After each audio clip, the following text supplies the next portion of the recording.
Welcome, YouTube subscribers, to the world of games, featuring the age-old game of war called chess. One of 7 games in this world, which is one of 7 worlds in 7 World Productions, a division of Angel Grant Music. My name is Gino, owner of Angel Grant Music and executive director of 7 World Productions. This episode of Playing Chess is going to describe the basic moves by the pieces, the goal of winning, and formulating a game plan for success. The name of the program that we're using is Chess Titans, and we will play against the computer. It has levels from beginner to expert, and this episode is set for beginners and will progress to more difficult levels in future episodes. Let's begin by becoming familiar with how to play this game. Here is just a sample for you to look at some options. As you can see, you can play against the computer as white or play against the computer as black. White is advantageous because white takes the first move. Here's the difficulty level from level 1 all the way to level 10. You can even adjust the graphics. We can display animations, we'll play sounds, show tips, always continue saved game, always save game on exit, show last move, show valid moves. So there are all kinds of things that you can do here in order to enhance your playing ability. There's also a help button which allows you to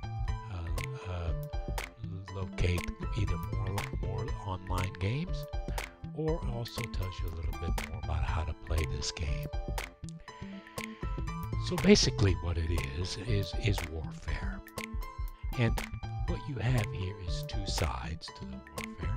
In this case we have white here and black here.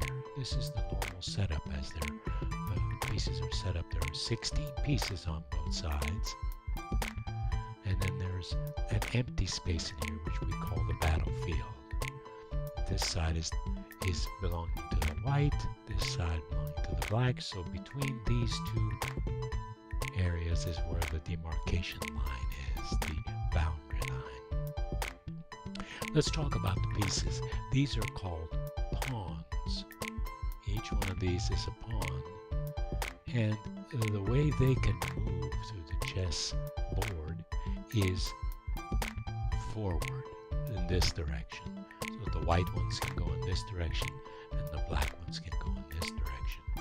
And they can only go one step at a time, except for the very first time. Here, from this position, any one of these can go 2 squares for the first time, and following after that, only 1 square forward, as long as the space is empty. If there is something blocked there, they can't go that way.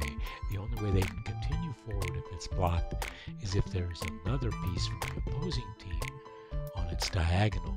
Then it can attack that diagonal and capture it and take it. And we'll demonstrate how that works as we play the game. So those are the pawns. That's pretty much all that they can do. But they can be very powerful in their maneuvering and giving space for all the other pieces behind them to go behind them.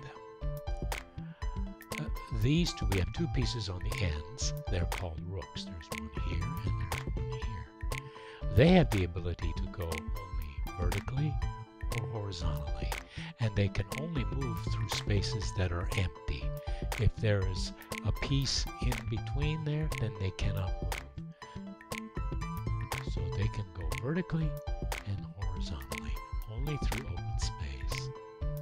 The next are the knights. They have one on this side and one on this side. These are very unique pieces because they have a unique jumping method that they have, like horses. And what it is they can go 2 and then 1 across. So from this position they have an opportunity to go here.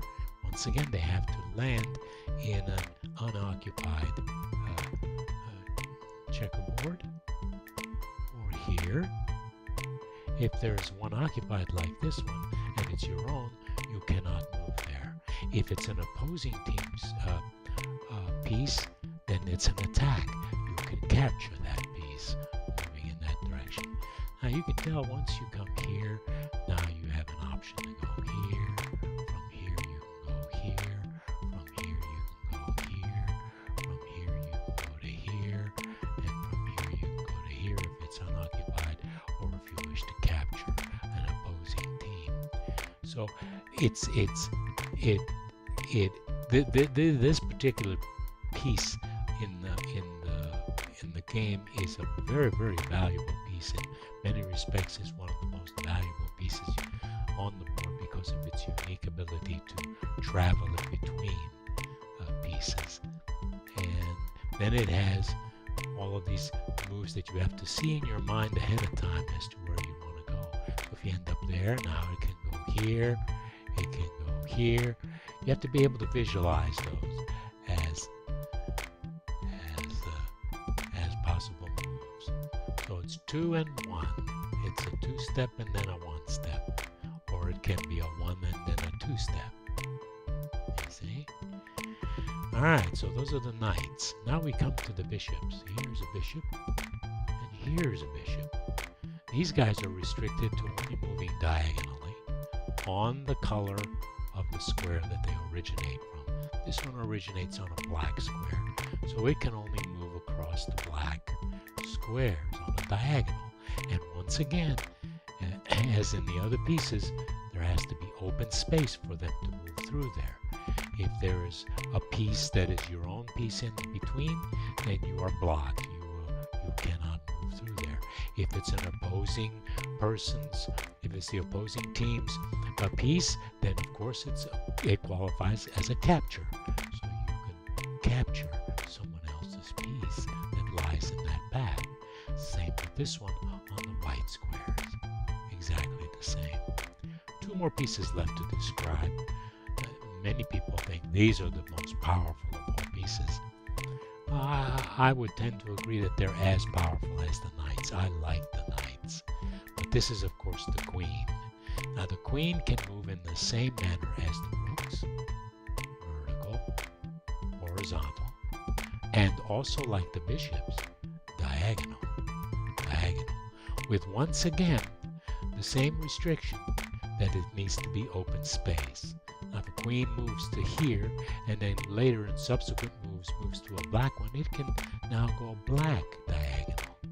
So depending upon what square it's in, it can go horizontal, vertical, diagonal, horizontal, vertical, diagonal.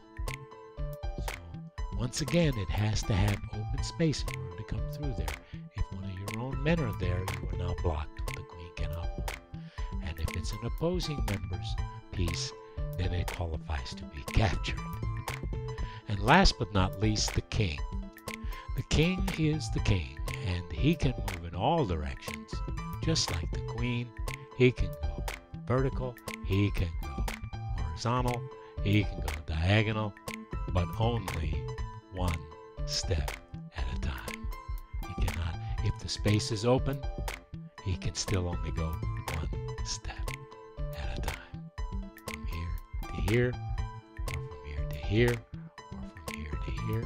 Once again, he can change diagonals, different colors, but only 1 step at a time for each move. And that's the description of all of the pieces on the board, the 18 pieces. And so the whole idea now is to give you what is the goal. Well, the goal, like any other game, is to win. How do we win in chess? Well, the whole idea in winning in chess is to be able to capture the king. So you have to move your men in such a way so that you deteriorate the other team's pieces, and you maneuver your pieces to such a position so that their king, the opposing king, no matter where he moves, he will be captured. And that's called checkmate. Now, a check is whenever one of your pieces here, one of these pieces, white for instance, in this case, is attacking the black king. And the king has to move out of the way, or the black now has to move a piece in between to prevent the capture. And once again, The idea is to force the opposing king into such a position so that they cannot, no matter where the king moves, he will be in a position where one of your men will capture him, or that the defending team does not have a piece that they can put in between the capture of Jack to the king.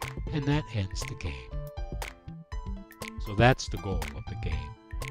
Now comes the most difficult part of the game to learn, and this is something that you can only learn by playing, and that is developing and formulating a game plan for success. Basically, I can tell you that if you want to learn how to formulate your own plan for success, the best way to do that is to remember one vital, important clue to winning, and that is you don't want to lose more men than the opposing team. You want to capture more than they capture. That way you always have the advantage, because now you have more possibilities in trapping the opposing king. If you have more pieces, you now can trap the opposing team's king a lot easier. It's harder the less pieces you have. So in order to keep the advantage, you want to be able to position your pieces in such a manner so that when capture ultimately will happen, and it always does, there's always confrontation, that when it happens, you end up with the advantage. You end up with a more powerful piece left. And sometimes you have to sacrifice pieces in order to do that. And positioning. And the positioning that you want is the best way to protect your pieces. So any piece that you put in the battlefield, behind it you have one of your own pieces that is ready to capture a piece that captures yours, essentially.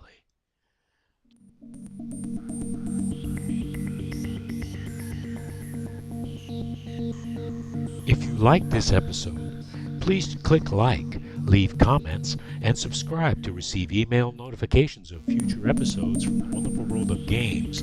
This one in particular, the game of chess. The next episode is entitled First Moves. While you are here, please check out our other worlds, the wonderful world of art, the world of books, the world of faith, the world of family, the world of food, and the world of music. Go and be inspired.